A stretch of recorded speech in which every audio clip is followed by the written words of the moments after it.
Every team, every topic, everywhere. This is Believe. This is Leigh from Popcorn Podcast, and you're listening to Zero Dark Nerdy.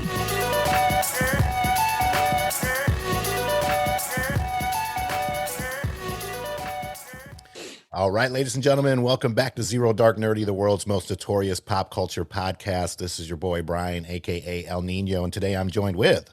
Ryan Saber, Captain Cleveland, Browns, Cavs, Indians, CLE till I die. And today we have two very, very special guests in the studio via Zoom, via Australia. We have Leigh and Tim from Popcorn Podcast in the building. Leigh and Tim, say hi to all the fans out there. Hey, guys.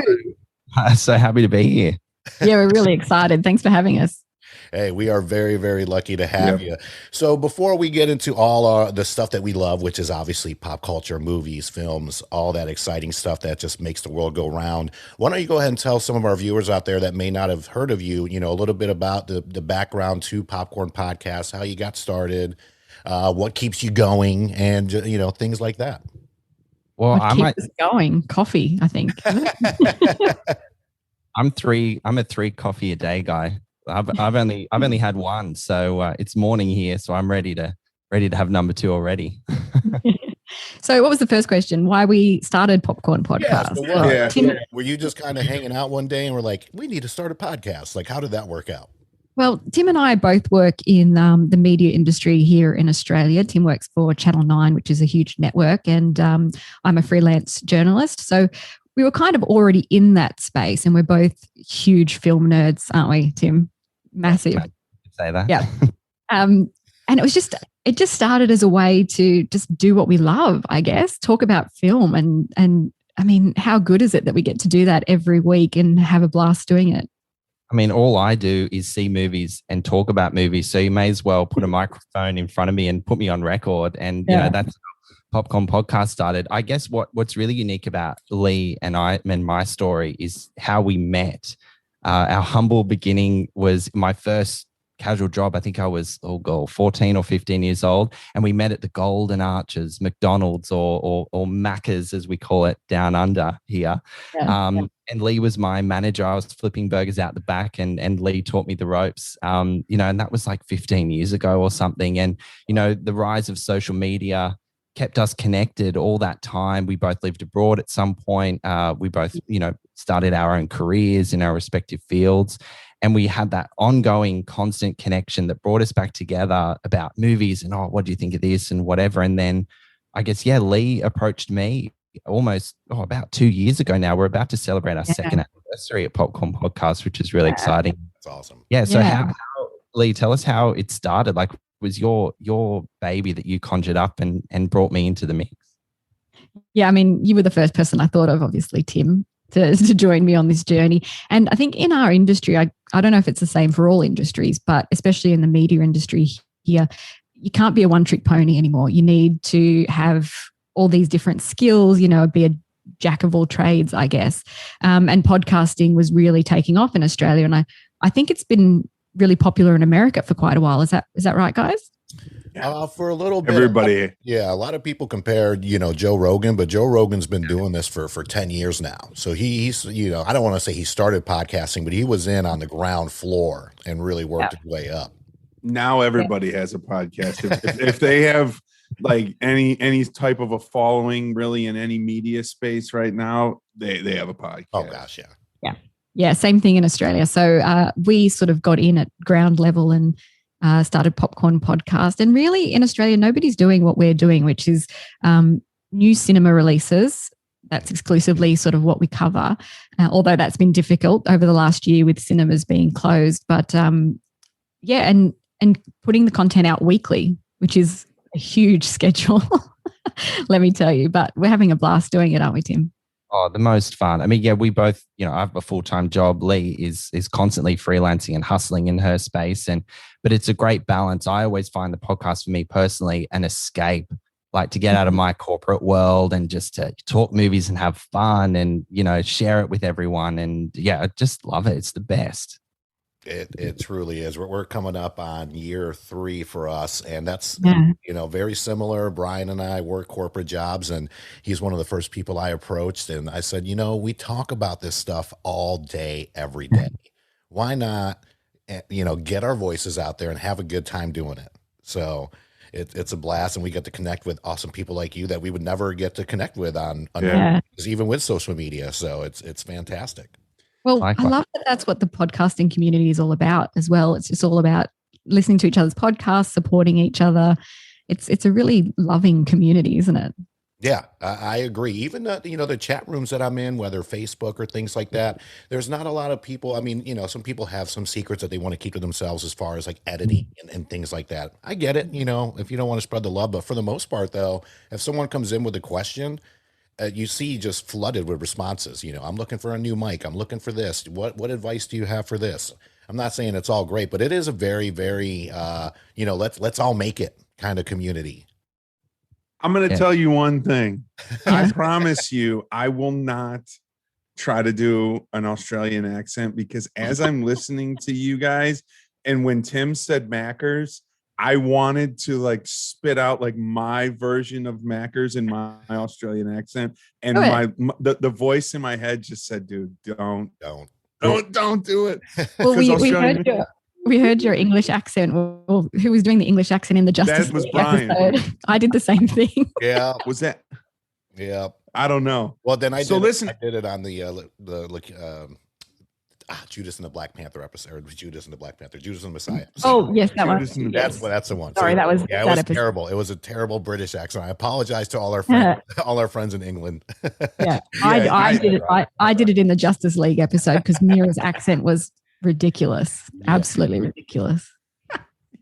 And we did talk about that a little bit. Yeah, we did. One of the things I'm interested in, look, we're going to go down a whole bunch of movie questions and all that. But one of the things I'm really interested in is you talk about movies all day, right? Yeah. Like that's what you do in your podcast. It's sort of what you're doing in your professional life. What else are you passionate about? What other pieces of pop culture do you guys love? Oh, television as well, definitely.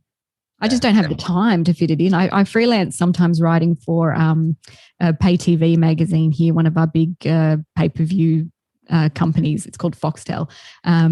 So I get to do a little bit of television writing there as well. And but yeah, there's no time. Like so many films come out every week.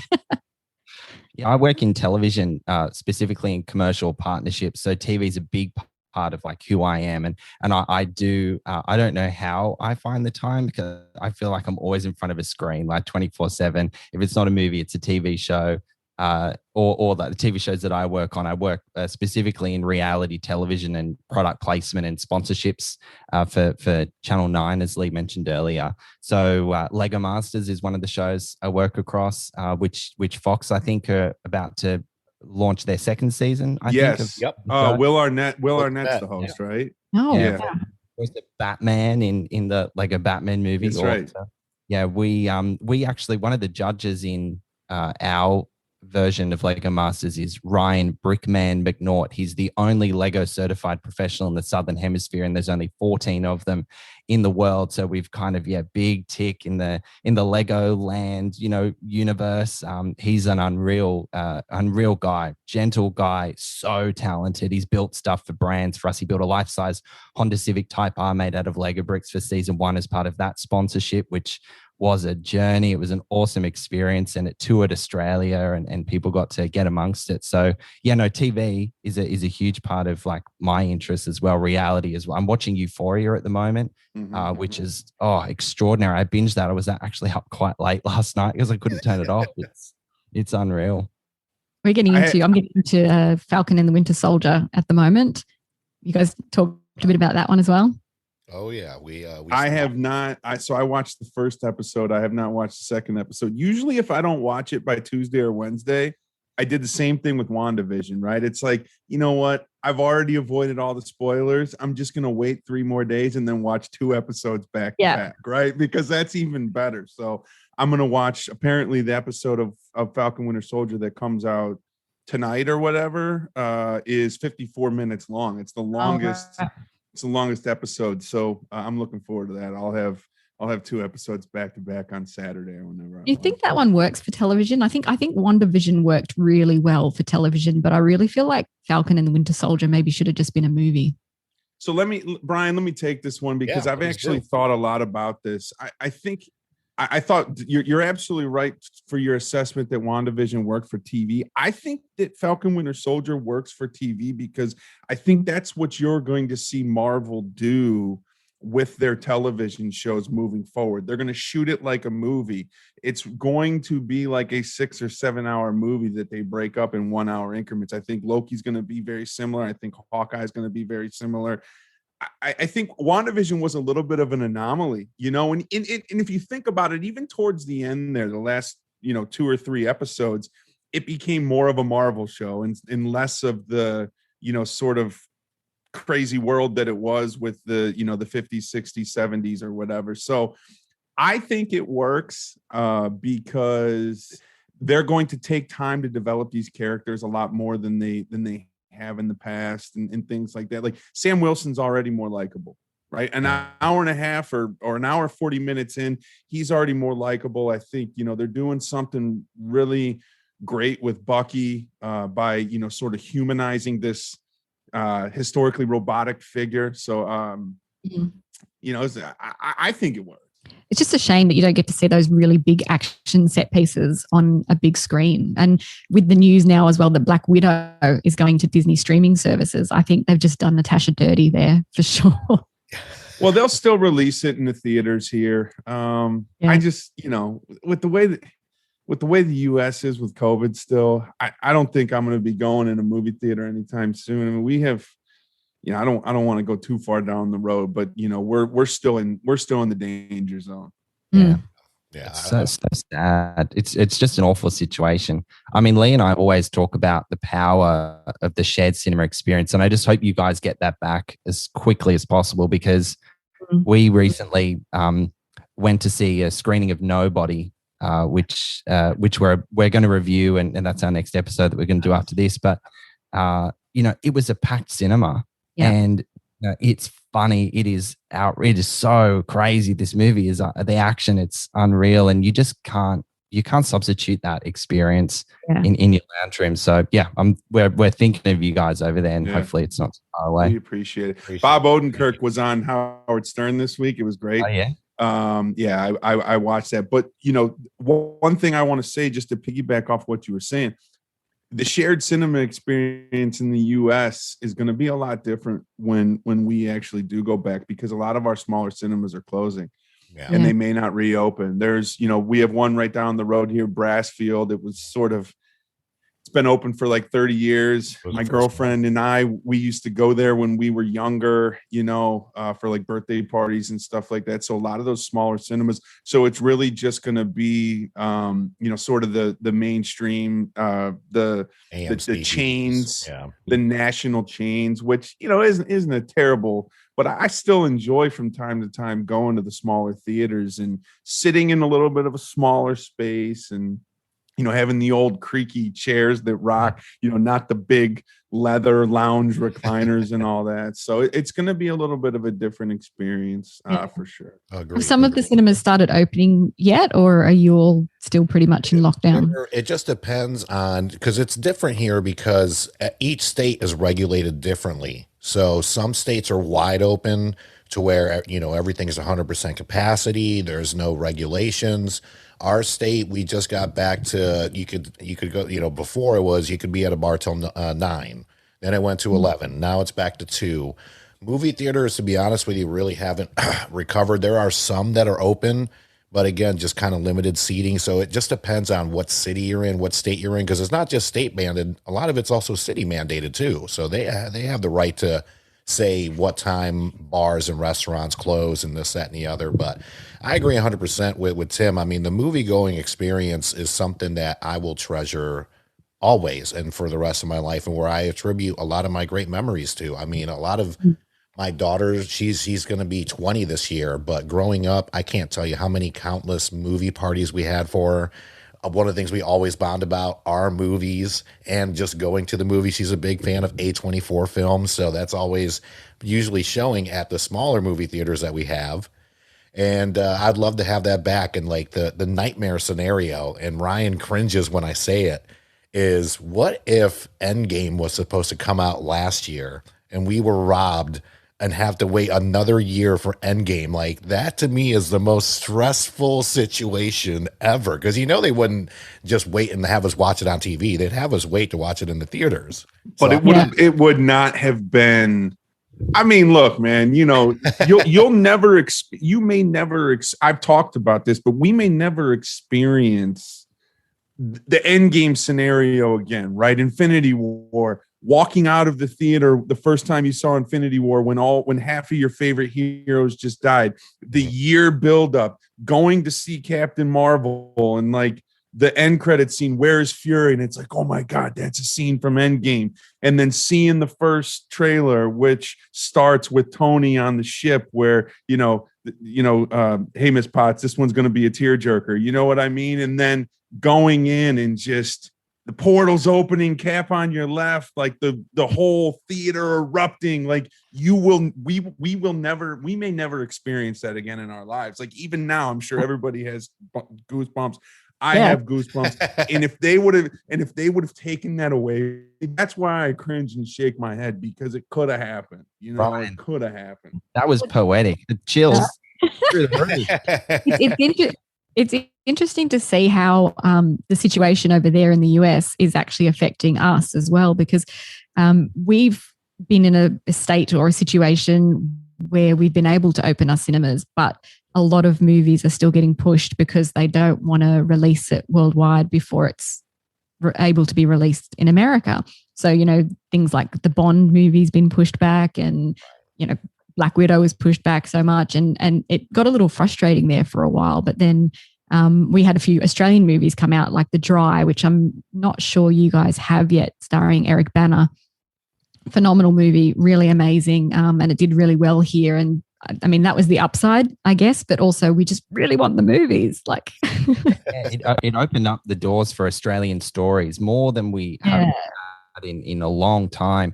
We had Dirt Music, Rams, The Dry, as Leigh mentioned, Penguin Bloom with Naomi Watts, High Ground. The list goes on. There was incredible Australian stories that were seen and heard because there was less clutter. But yeah, as Leigh said, like, we're climbing at the heels to get the big films back in, and sink our teeth into them.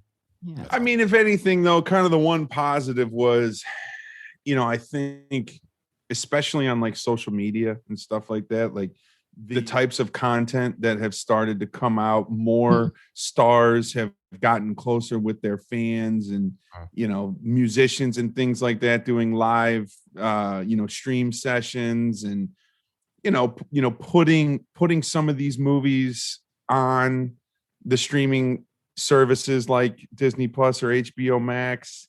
I mean, I think they found a way to, still sort of capitalize. Obviously, I will see Black Widow or any Marvel movie or any sort of big budget blockbuster in the theater, but you know what? I don't mind seeing sort of an indie film or a smaller budget film, maybe paying a little bit extra, or, having the services like Hulu, Netflix, whatever, put it in the membership, the subscription fee, and paying the studio that way. I don't know. I mean, I've enjoyed the way that they've sort of adapted and pivoted to bring the content to us. Yeah. What do you think about the news this week that Knives Out has been bought? The sequels to Knives Out have been bought by Netflix for something like $450 million US. So that's going to put those sequels straight to Netflix. I think it's great if the second one's as good as the first one, because if it's not, then who's going to want to see a third one, right? Because it's going to basically be a whole new cast except for Daniel Craig. So, and I'm going to tell you something. Even amongst our group on Zero Dark Nerdy, his accent was not well received by some, right? So and if you hated his accent, it's tough to get past it and actually enjoy the performance. So Yep. I think it's great. I loved it, but that's something to pay attention to. Or maybe he'll do a mirror and just phase it out for the next film. Do an Amber Heard and just get rid of it. And old Amber Heard. So let me ask you to, as we were getting ready for this interview here, we started talking a little bit about Godzilla versus Kong. Did you two actually get to witness that in the movie theater? And even if you didn't, I have to ask this because a lot of other, I'm from Puerto Rico. A movie experience in Puerto Rico in a movie theater is like a concert. Like there's no shush, there's no shushing people. It's loud. If there's a action scene, everybody's going crazy. So I guess kind of two-part question. Did you see Godzilla versus Kong in a theater? And then secondly, is the theater experience similar to that in Australia, to where it's just kind of like you're yelling, you're cheering, you're going on? Or I just have to ask because I'm always curious to see how it is in other countries. Unfortunately, we didn't get to see Godzilla versus Kong in the cinema, only because I was away on a camping trip, which we sort of mentioned before we started recording, but I interviewed the cast at 3 a.m. in the middle of nowhere, like from a tent sort of situation. So I had to watch the movie before I did that, and I didn't get to see it on the big screen. And Tim was away on vacation, so he also had to just have a look at a screening link. But as he mentioned, we did see Nobody in a cinema recently, and cheering and clapping and laughing, and that's the kind of movie that just really got the crowd going. Love. Oh, absolutely. And I think back to our experience watching Endgame in the cinema. You had the same thing. You know, those moments of fan service. Avengers assemble and everyone, wow, everyone does go crazy. But I have to admit, I am a shusher in the cinema. If you're talking near me, you'll know about it, and I'll tell you to, pipe down. But it sounds a lot of fun in Puerto Rico, like a concert, you say. It's it is crazy, especially when I was younger. I went to go visit, as I like to call it, the motherland, and we went to go see Jurassic Park. And at that point, it was in the $2 theater. So at this point, you figure at least 80% of the world has seen the movie. But apparently, whether they've seen it or not, especially when the T-Rex is chasing the Jeep, I mean, the crowd noise, you would have thought you were at a concert. And I asked my dad, because that was my first movie-going experience in Puerto Rico. I said, is it normally like this? Because I'm not used to that. And he was like, oh, yeah. So I just like asking that, because apparently in some countries it is like that, to where it's just kind of no holds barred. It's almost like a festival, let alone a movie going experience. I'm not sure if it's like that generally, because we tend to go to media screenings, which are a bit of a different kettle of fish. I think people are more relaxed and join in a lot more, and they're all really hardcore movie fans.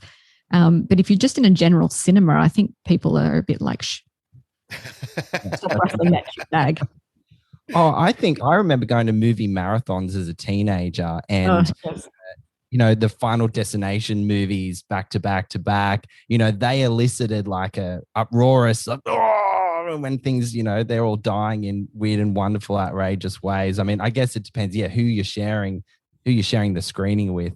Bunch of 500 teenagers. That's a different story to some media folk. In a screening. Right. I want to pivot a little bit. One of the things that I'm really interested in, and I'm going to kind of take you guys on a journey with us. So I'd say maybe August, September of last year, we have a friend, a show, who's in talent management out in Hollywood. And one of the things that came up at the time, that's when the whole release, the Snyder Cut started to come out on social media, and people really started to press for that. And one of the questions that Brian asked of our friend to show, Brad Lambert, was, are you a fan of this type of behavior? And one of the things that Brad said at the time was that he wasn't, because then it opens Pandora's box, and it starts to turn into a situation.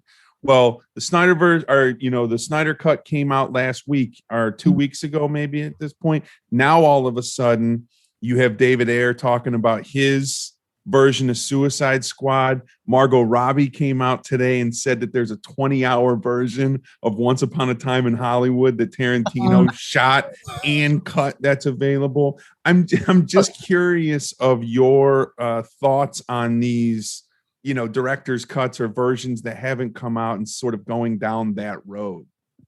I mean, I'm in two minds about it. I think on one hand, good on these directors for getting to do what they want to do. But I think Justice League was such a mess that it felt like justice, for lack of a better word, for Zack Snyder to get his closure on it. But I mean, and then you get something like Martin Scorsese. I want to say Martin Scorsese, who did The Godfather. Francis Ford Coppola. Francis Ford Coppola, yeah. And he did his extended cut of The Godfather. Things like that, I don't mind because it feels natural, I guess. But I mean, who's telling Quentin Tarantino what he can and can't put in his film? I don't believe that. I mean, we don't need to see 20 hours of Once Upon a Time in Hollywood. As much as I loved it, right. We don't need to see it. Yeah, I mean, it depends on the situation, I think. And we know Tarantino too. That's a lot of dialogue. Yeah, a lot. Tim, what's Can you imagine an Aaron Sorkin getting to do like an Aaron Sorkin cut of? I'm kind of on the same page as Leigh here, a bit in two minds. Like, I love a director's cut. They've been around for decades. Like, it's not news. They exist, and they have a place in the film canon of a story that a director, I guess, originally intended to make. Where I think that it worked really well is when George Lucas didn't do this particularly well with the original Star Wars when he re-released them with new effects. But I think like that works depending on how you approach it. Like it gives a fresh lick of paint on a project that might, be a little bit rough around the edges. I really get excited about those projects. For example, like the extended editions of the Lord of the Rings trilogy, they're the only versions I watch. And I think that is exceptional marketing in a way to open up the world of Middle Earth to audiences who love it so much. And it kind of, gives them more. And the story is just so bloody fucking awesome. With the Snyder Cut, it's extraordinary because it's the general public rallying together. And I'm nervous about Pandora's Box because I don't know about you, I don't want to see another frame of Suicide Squad. Like, that movie was god awful. And I just think, how do you polish a turd? I think we were relatively lucky with Zack Snyder's Justice League that it did actually come out a lot more comprehensible. It actually had a story and there was actual character to it. And, Ray Fisher was the shining light of that movie, I think, finally, with his character in Cyborg. So, I'm in two minds. Like, I'm open to it. It's just how Hollywood and the general public go about it and whether we actually need it, think twice about it. Do you know what DC needs to do? They just need to scrap everything, go back to the drawing board and just, stop redoing these things and polishing a turd, as you said, Tim, and just think about it properly. Because I'm a bit worried. I love James Gunn, and obviously having worked for Marvel, he knows how to do this properly because Marvel has had great success with these films. But I'm still worried that it's too many characters shoved into this film it's not going to work. Like, you still need that background and that introduction to the characters that the DC films just seem to not understand. Am I wrong? No. That's my biggest argument that I say all the time. And when we were talking about Justice League, we weren't trying to really compare it to Marvel films, but it's hard not to. I think what it is with the Marvel films is they even give the villains a great backstory. So it's almost like you can't even be mad at them for what they do, where DC, for the most part, for a lot of their films, they lack that depth, that feeling. It's just like, this guy's bad just to be bad. Like Steppenwolf, I at least kind of cared about him a little bit more in this version. For the other version, it was like he was just bad just to be bad. And then on top of that, he had a bounty he had to consume 50,000 planets. That's insane. That's like the biggest debt ever in the history of the universe. I don't care where. So, but I agree too. I think this is going to open up a Pandora's box. I've been buying DVDs and Blu-rays for, since the day they came out. And this is not anything new, but I do think that it's going to set a precedent to, all right, well, this version sucked. Well, what about my version now? And I think it's going to continue, and there's going to be some good ones, but there's going to be, I predict, a lot of bad ones. Sabo, didn't the Snyder Cut just come out with a black and white version as well? Yeah. Why? I don't know if I'm going to watch that one. Yeah, the one thing I'll say though with Suicide Squad, David Ayer came out and said basically that, he had sort of this dramatic. It was like a dramatic version of the movie, and they cut it and tried to make it like Deadpool, and that sort of characterization of it. I mean, it is sort of very Deadpool, like shticky, like the way that they released it. So I think from that standpoint, I definitely don't need to see 20 hours of Once Upon a Time in Hollywood. I love you, Quentin, but I don't need it, buddy. But, on some of these situations where there's creative differences between directors and the studios, and they pull away from the director's original sort of vision of the movie, I almost feel like it should be up to the public to sort of say, yeah, we want to see this. I want to see it. And let's go a step further. I mean, clearly, right? And I started listening to your bonus episode on Justice League, but clearly the Zack Snyder version of Justice League is way better than Justice League. And I will never watch that other movie again. Never. So now it's a situation where it's like DC has this plan for what they want to do moving forward, and it totally contradicts what was in the epilogue of the Snyder cut. And it's like, I want to see them go down that Snyder cut road. Yeah. I don't know if I want to see what's happening with what they have planned. So I don't know, and you talked about James Gunn, doing one thing, doing very well with Guardians 1, Guardians 2. That's at the direction sort of Kevin Feige, right? Like he's sort of reeling James Gunn in, and they have a vision and they have sort of this overall storyboard of how they want things to work moving forward. They don't have that person at DC. So I'm a little concerned about the Suicide Squad. We'll see. And, John Cena looks really, really dumb in that outfit. In the new trailer, he's not even wearing a shirt. So what did I say the other day, that he's the poor man Dwayne Johnson? The poor man's He is. I mean, that's sort of I believe very early on, WWE, the wrestling company from Vince McMahon, I think they were getting a cut of The Rock's when he was still The Rock. They were getting some of his movie money, and I think I think they got the same thing going on with him, and they probably had it with Dave Bautista, and I don't know. They're trying to get guys out there. They're trying to recreate The Rock every couple of years. But he might actually do well in this film, because John, like, no disrespect to John Cena, I actually quite enjoy him in some comedy films, but and this is like a comedy vehicle, obviously. He's going to have that kind of humor running through his character, definitely. So he might do well. You never know. I just think it's too many characters in one movie.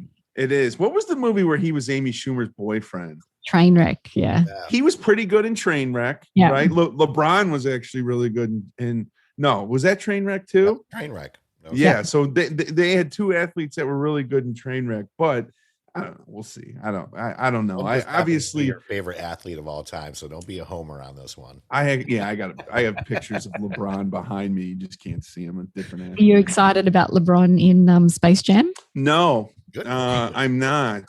How?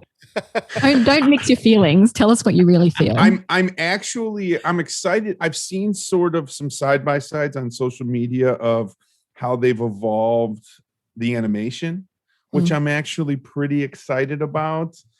I don't know. I'm not a huge fan of sort of remakes or whatever. We'll see. I mean, it's going to be a little bit different. It's not, it's probably more of a reboot than a remake, but I don't know. The original sort of it's a classic. So I'll see it. I'm way more excited to see how they've progressed the animation over the years than I am to actually for the story and all that.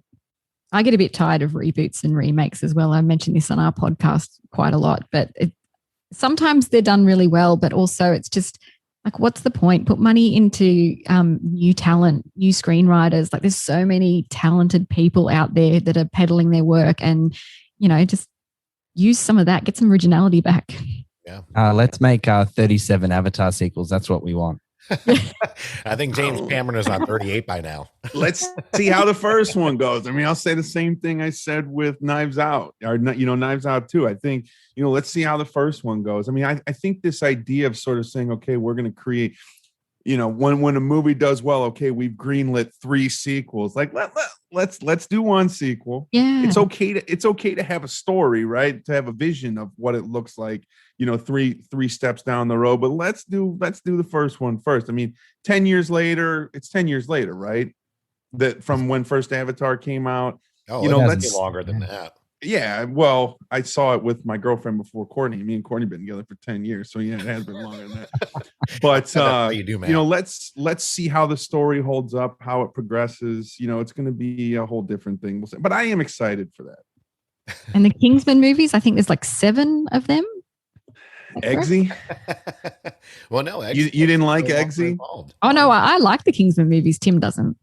I like the first one, The Golden Circle. Don't get me started. Like honestly, don't get me started. I'm keen for the prequel that's coming out. It looks good. Yeah, I'll just sit tight. Excellent. You got any like rapid fire questions for them? Yeah, so we'll go rapid fire as far as, you know, I'll try to keep you on your toes a little bit, and we'll try to, you know, keep it to. So, do you have a favorite actor or actress from the homeland, from Australia? And then I think you'd have to say Hugh Jackman, but after interviewing Eric Bana, he's a pretty close second, I think. I heard the interview and it was fantastic, by the way, and he seems so cool. Yeah, he's a cool guy, definitely. We love Eric Bana down here. For me, it has to be Nicole Kidman. I knew you were going to say that. Tim loves Nicole. I know this is meant to be rapid trivia, but I'm going to embarrass myself. Did you ever know when Hotmail was new, and you kind of like as a kid, you kind of had these at hotmail.coms that were just really embarrassing. You couldn't wait to get rid of them once you actually realized what you'd done. So my first Hotmail account was man. It was Nicole Kidman Lover at hotmail.com. Oh man, I'm embarrassed. I'm embarrassed for you. And you know what? I wouldn't have not have told that story. Yeah, well. No, I love that. That might be our soundbite. Everyone had one of those, though. I think mine had an embarrassing Hotmail email. Yeah, it did. I think mine had puppies in it, a reference to puppies or something like that. Yeah. Oh, I definitely did. And I'm not so second, I guess, rapid fire question here. Is there, I guess I could say, a particular movie that was filmed in Australia that you were that's like your number one, plain and simple, or even based on Australia that may not have been filmed there, but just, you know, shows that pride? And then this time we'll start with Tim and then go to Leigh. Oh, wow. That's a lot of pressure. Look, I think if you think iconic Australian cinema, there's nothing more iconic than Priscilla, Queen of the Desert on the top of the bus with, you know, the costume billowing out. Like that put us on the map in so many ways for Guy Pearce and other cast members. That's kind of rapidly answering that. That's what I went through. That iconic image is what I think about, and you know, the great Australian landscape and outback. Yeah, Priscilla, Queen of the Desert for me.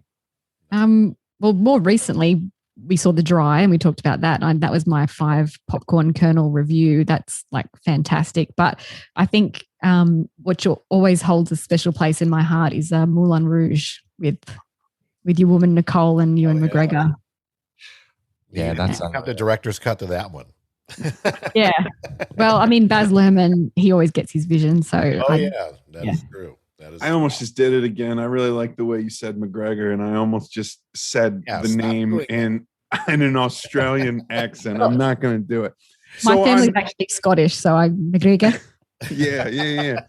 All right. So we actually did an episode. Oh man, it's probably been, I'm trying to think, maybe a year ago, where we talked about favorite movie snacks. Yep. And I know that in your bios, Tim actually says that his is popcorn and a frozen Coke. So I think, you know, outside of popcorn and frozen Coke, like maybe your favorite candy, and then Leigh, we'll just open it up to you. What's your favorite movie snack? Mine would have to be vanilla choc top. Bit basic, but you know, give me my frozen Coke, my popcorn, and then I'll try and find a second stomach to smash a vanilla choc top. Yeah. I think I'm quite partial to snakes. Do you guys have snakes in the Allen's lollies? They're like how would you describe snakes? Oh my What are goodness. they, like gummies? Worms? Yeah, like gummy worms. worms. Okay. Yeah. Gummy worms, kind of, yeah, but not sour. A gummy worm sour? Yeah. Well, no, we have sour ones and we have just regular gummy ones. Yeah. This is America. We got all kinds of crazy shit. Yeah. Well, I've always found it fascinating that you guys put toppings on your popcorn. Oh yeah. That's weird. And I'll tell you another thing that we do. This is really, a lot of people do this, but I think I almost am one of the originators of this. Oh Lord. You'll get like the pack, the meal or whatever, where you get a small popcorn, a drink, and you'll get the candy that you want. So I'll get either like Nestle Bunch of Crunch. You guys know what Bunch of Crunch is? Oh, You know what a Nestle Crunch is? I know Nestle. It's like rice. It's like rice. It's like Krispies inside of chocolate. So it's like a crispy chocolate bar. Or Reese's Pieces, which is basically just like M&Ms, but there's peanut butter in them. And I'll either one or the other, and I pour it in the popcorn. Yeah. And then as you eat it, it's salty and sweet at the same time. There's a party in that box. That's what I don't understand. Because then doesn't the popcorn get sticky and you'll end up with like a big chunk of chocolate and popcorn and you just got to eat it. You just got to eat fast that it doesn't get that way. I love movie popcorn. All right. So Tim, you're known for it's said that you're the encyclopedic. You have an encyclopedic knowledge of film. One question that I ask a lot of our guests, actually, it's sort of it's a dual question, and I'm putting it for both of you. Okay. What's a movie that you like that most people dislike? And what's a movie that you dislike that most people love? I love Charlie's Angels Full Throttle. And I think it's a movie that a lot of people don't like for very true. But man, put that on and I will be cheering. It'll be like Puerto Rico cinema experience. I'll be there. I fucking love it. You saw me going crazy a second ago silently. I'm so happy you said that.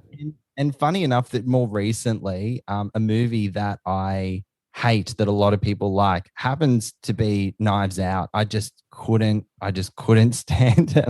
No, I can't. We review it and I kind of rip it to shreds, and Leigh quite liked it in our episode. So there was, that friendly banter there. So when I heard news that they were doing 2 more sequels and, Netflix picked it up, I go, I'll just swipe past those. Oh God, you're really putting me on the spot there now. I don't know. I would have said Charlie's Angels too. Like I could watch the Drew Barrymore and Cameron Diaz and Lucy Liu versions over and over and over again.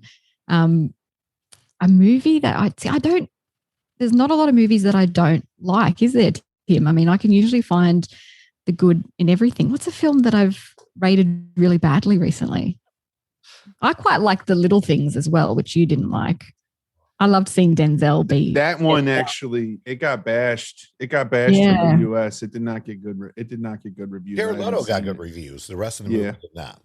Yeah, no, I quite like that one. I didn't mind that one at all. But what's one that I can't think of one that I hate. Maybe Godzilla. Maybe the original Godzilla with Matthew Broderick. Matthew Broderick, excellent. I wouldn't say I hate it, but I wasn't super keen on it. Oh, it's terrible. Mine's Gladiator. I always like telling people mine's Gladiator. I didn't like it. I don't know. I still don't like it. National treasure to them, I know. I didn't like it. I don't know if they're going to come back on the show now. In the movie that I love that most people hate is late 80s, early 90s Bruce Willis film called Hudson Hawk. Have you guys ever seen that movie? Not in a long time, no. You have to watch it. It's cat burglars that they sing jazz songs while they're doing their robberies. It's very sort of like, it's a dumb comedy with Bruce Willis and Danny Aiello. You got to watch it. On the list. Now, I want you to remember that. Here's how someone sold it to the studio. There are cat burglars that sing jazz while they're robbing people, and we're going to have Bruce Willis in it because he just did Die Hard. He was just coming. So he was just coming off of Die Hard, but he had just done Moonlighting too. So he was still sort of seen as this sort of like sitcom-esque, and it sort of has that feel. So it's pretty good. I mean, it's not great, but I like it. All right. I know, Leigh, you talk about loving Marvel stuff in your bio. I'm going to ask you both. I ask everybody this question. There is no wrong answer. who is your favorite Avenger? Captain America, Chris Evans, all day, every day. For me, it would have to be Black Panther, just to the cultural impact and, you know, where that story was going. And sadly, we'll go on for another direction. But yeah, I couldn't get enough of Black Panther. Yeah, that one's great. Leigh, I gotta ask you a follow-up because you know, when you say Captain America, there's actually 2 Captain Americas now. And I'm not talking about old boy from Falcon Winter Soldier. You have like sort of bearded Cap who is on the run, or you have sort of like whatever it takes, clean cut Cap. Like, which one do you like better? That's a tough one. Yeah. Let's go wrong side of the law, Cap. Definitely. That's my favorite too. Yeah. The beard is great. I'm surprised the table didn't raise up while Saba said that. I don't understand why. You know, I love Cap, man. When the train goes by and he catches the spear, and the crowd went crazy in the theater when that happened too. So, all right, we're gonna talk some Tom Cruise now, because I know one of you loves Tom Cruise, and I really love Tom Cruise. Tim, do you like Tom Cruise or not? I love Tom Cruise, even though he, you know, left Nicole. You know, that didn't. That's sort of where I was going with it. All right, so I love Tom. I guess, yeah, you love him. And he's so controversial, isn't he? I mean, obviously, not mentioning his religious and personal affiliations and things like that, just purely his work. I think his work ethic is incredible. And that recent controversy where he was screaming at his crew, don't agree with that. Don't think that's cool. I listened to it. I didn't think it was that bad. Well, still not very. Maybe I heard the edited version of it. Maybe I need the director's cut. At me. No, I don't think it's good. But to play devil's advocate, you know, it shows his passion behind what he does and how important it is to get the film industry back up and running. Like I respect that, and I do respect his work ethic. I mean, he jumped across a building and broke his ankle and kept running, for goodness sake. I guess I'm just curious what your guys' favorite Tom Cruise movie is, because he's got all the hits. I'll jump in. It's one of my all-time favorite films. It dips in and out of my top 5, top 10 is Minority Report. Love it. Yeah. Love it, Tim. Yeah, I love the Mission Impossible films. I'm really into those. I reckon the last Mission Impossible was the best. I'm keen to see what they do with the franchise next. I will tell you that there is a Tom Cruise movie that no matter if it's on TV, I watch it, and no matter what part of the movie is on, I watch it, and it's A Few Good Men. Like, I love A Few Good Men, and I can't get away from it, but I love all Tom Cruise movies. So. And right now, I don't know if it's on. I know there's different versions across, you know, the world or whatever. But on our Netflix here in the U.S., Rain Man's on there. Very, very great and underrated Tom Cruise performance with Dustin Hoffman. So yeah, absolutely. So you know what's a really fun one? Night and Day as well. I have that written down. That's one that I like that people probably hate. Actually, Night and Day. I'll give you that one. You're right. With Cameron Diaz, I thought that was really good when he shoots Rodney in the leg. You know, Rodney with the mustache. You know, it's good. Yeah, for sure. I like that one. Collateral was very good too. You saw a whole different side of him. So good. For our fans out there that are just meeting you for the first time, be sure to tell them, you know, where to find you in terms of social media, podcasts, all that fun stuff. Now is your time and of course, any shout outs that you'd like to give to any of your family, friends. Here you go. We don't really do that. I'm going to give a shout out to Brad Lambert, who you mentioned earlier, because I think he actually follows us on social media. I think we follow him as well. Brad's awesome. Nice. He's an awesome dude. Tim, do you want to take the social media stats? Yeah, sure. Let me rattle it out. We've got a website, www.popcornpodcast.com. We've got all our episodes up there. We've got our interviews and bonus content.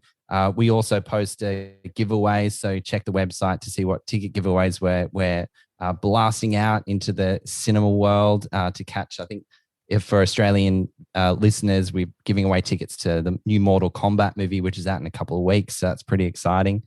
And you can catch us at Instagram, which is at Popcorn Podcast. Is it Yeah, just at Popcorn Podcast. And then on Facebook, you can follow us there at Popcorn Podcast AU. And we've also got YouTube. So you can search Popcorn Podcast with Leigh and Tim on YouTube. We've got all our video interviews up there and audiograms and stuff like that.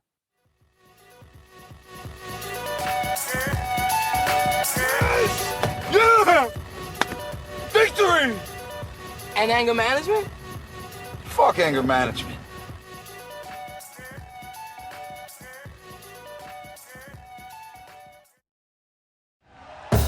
Thank you for listening to Believe. You can show support to your host by subscribing to the show and giving us a 5-star rating on your preferred platform. Check us out at Believe.com and search for BLEAV on YouTube. Hey, it's Michelle Beadle. That's right, the Michelle Beadle. You're welcome. You love talking about sports. I love talking about sports. You know the only thing cooler than talking about sports? Sports! And right now, all your favorite sports are on Sirius XM. I'm talking every NFL game, every game from the NBA, NHL, MLB, every NASCAR race, golf major conference college sports, and all the top games in the WNBA. If it gets your heart pumping, it's on Sirius XM. To start your free trial of Sirius XM today, visit SiriusXM.com/believe.